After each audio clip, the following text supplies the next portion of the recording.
Justine, welcome back to my channel, and today I'm going to be doing a little talk about my tattoos and piercings. So I'm going to go in chronological order of when I got my tattoos and what each of them kind of means to me. So I got my first tattoo when I was 17 after a lot of begging and pleading with my mom.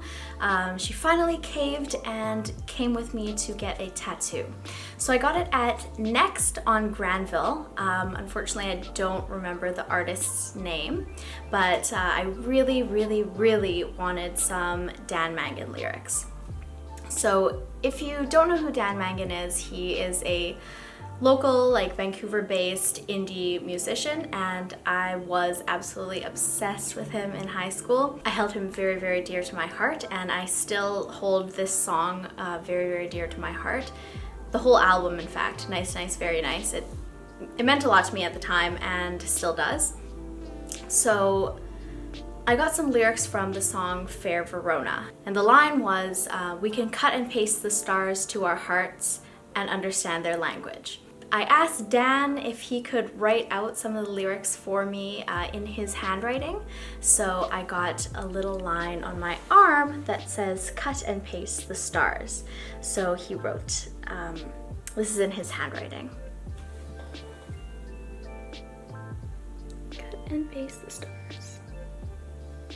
I wanted something small to start off with and something that would be easy to hide in the workplace. Don't really care about that anymore though. So yeah, that was my first one. It took about 5 minutes, I'd say. I was like a little bit nervous going in. I'm not particularly scared of needles, like getting my blood drawn and stuff like that doesn't bother me.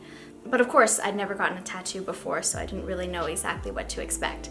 It was very painless. I kind of just laid there for 5 minutes and done. My second tattoo, I believe I got it in 2015. So yeah, I would have been either 19 or 20. And it's this baby right over here on my forearm. So what inspired me to get this tattoo was my grandpa passing away. When he passed away, I was listening to a lot of Sufjan Stevens. His album, Carrie and Lowell, came out pretty much around the time when my grandpa was diagnosed with cancer, and I knew he would be passing away pretty soon. So I was listening to this album a lot, and it deals with death a lot, and there's this one song called Death with Dignity that really resonated with me because of it. This tattoo was influenced by that song. There's a line in it that says amethyst and flowers on the table, so I got an amethyst crystal with some peony flowers inside of it. This tattoo was done by Vanessa Dong. I will link her Instagram down below. On a pain scale, maybe a 5 out of 10. My forearm is pretty fleshy, so I'm glad that you know, I have some flesh to buffer out the pain. It's definitely a lot more painful on places that don't have much flesh and are close to the bone. So this, I think it took about an hour to an hour and a half. It definitely got painful like nearer to the elbow crease. Like this is a very sensitive area and the skin is very thin. So some of these lines over here were a bit more painful, but all in all, the pain level was quite low. So the third tattoo I got was when I did my study abroad in Amsterdam, and this would have been December 2016. I wanted a little souvenir to commemorate my time in Amsterdam, so I got a tulip, of course, for the Netherlands. This is it. A little tulip on my ankle. I'm balancing very hard right now, you should see me. This one probably took about 15 minutes to do. She drew it freehand on my leg, and pain level, even though it only took 15 minutes, it was a little bit more painful than I would have expected, I think. And that's because my ankle area is not as fleshy as my arms, so it was definitely a bit more tender, or a little bit of a sharper pain when she was tattooing me. So while I was there, I also got a very tiny tattoo. Probably most people don't even know that it's a tattoo. I got this little dot on my wrist, and I had a little freckle there, and when I was a little kid my mom thought it was super cute, so she would always kiss it, and over the years it kind of started fading with the sun, so I just wanted to get one dot there to kind of bring it back to life. So my most recent and my biggest tattoo is this baby on my arm here. It is a magnolia flower and a dogwood flower, and I wanted to get it as kind of an identity piece.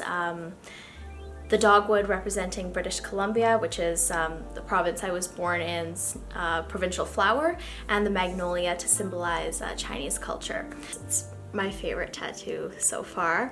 I got this from Olivia Harrison. I'll link her down below as well. She works at Black Medicine Tattoo, and I love that tattoo studio. They have a lot of amazing artists that work there. Pain level was really low. I'd say maybe a 4, like probably even less than this guy over here. My upper arm is super fleshy. I got a lot of squish going on, and that definitely gave me some cushioning when getting the tattoo up here. So I think it took about 2 hours, but I probably could have even taken a nap during it. Like, it was very painless for me. Yeah, I think Olivia did an awesome job, had a great time getting this tattoo, and I love it. I love it. So those are all of my tattoos, and it's time to move on to my piercings. I don't have many piercings, but I do have one moderately amusing story to share with you. So to start off, I got my first lobes done when I was maybe 3 years old. So I've had these forever, and then I got my second and third holes. I think the second one I did when I was like 13, and then the third when I was 15 or so. Throughout high school, I always wanted my nostril pierced. My mom forbade me from doing it. But when I was 19, I was visiting my family in Toronto, and we went to this mall. It's a Chinese mall.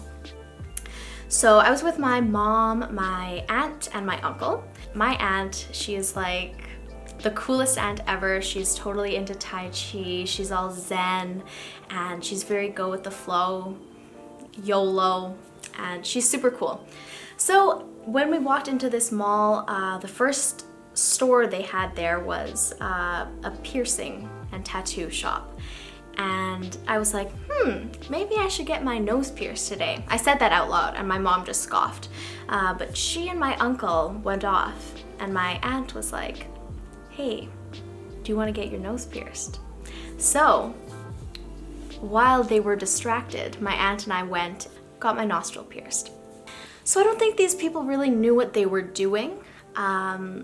He had a very hard time getting the needle through my nose, so he kind of had to keep jabbing it through, and it wasn't a very smooth process, but it is done.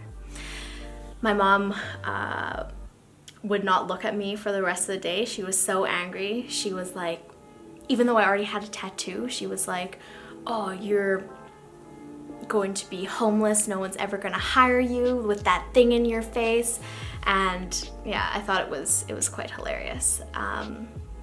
She's totally fine with it now, but it was quite strange considering she went with me 2 years prior to get a tattoo, and this is a totally removable thing. But alas. So the tragedy that occurred with my nostril piercing happened 2 days after I got it pierced. It might have even been the day after I got it pierced. So I was staying at my other aunt's house in Toronto and had a stud at this time.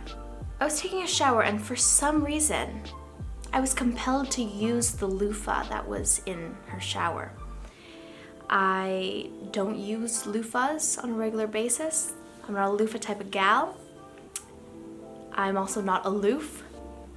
But I was like, you know what? I think I want some exfoliation today. My face needs exfoliating with this loofah. So I tried to scrub my face with the loofah.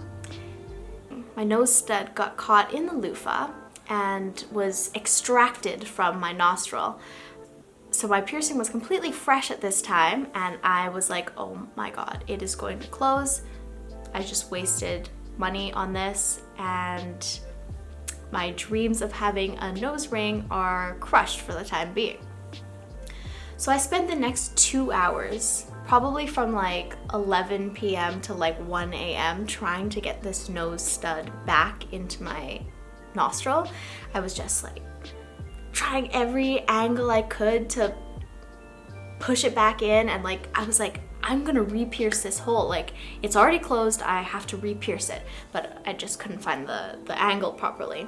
So my aunt, she kept trying to help me. Like, she would get out of bed I was like, it's okay, just go to bed, just go to bed. Like, I'm gonna put this back in my nose. Like, it's fine, don't worry about me. But she couldn't sleep knowing that I was struggling with a magnifying mirror and a lamp trying to shove this thing back in my nose. We were watching YouTube videos of like how to put a nose stud back in a nose. And eventually after 2 hours we got it. It was a very triumphant moment after a flagrant display of stupidity using a loofah on my face. My nose ring and I have not parted ways since. I haven't tried to take it out except to switch it to a nose ring, which I much prefer because I think rings are my thing. My most recent piercing, I got this septum. I got my septum done in November of last year. It was kind of a spontaneous thing too. I was just like toying with the idea for maybe 2 weeks or so, and then I just went after work one day to Adrenaline to get that done. Super easy. These guys know what they're doing. So the needle was in and out of my nose in a few seconds. So they did a great job with that.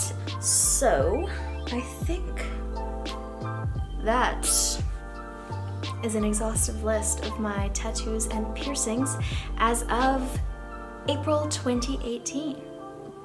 Tune in next time when I get my eyelids pierced and cover my entire body in a black tattoo. Alright, thank you so much for watching. If you have any questions or comments, please leave them in the comment box below. Don't forget to give me a thumbs up and subscribe if you are already not subscribed. And I hope to see you guys next time.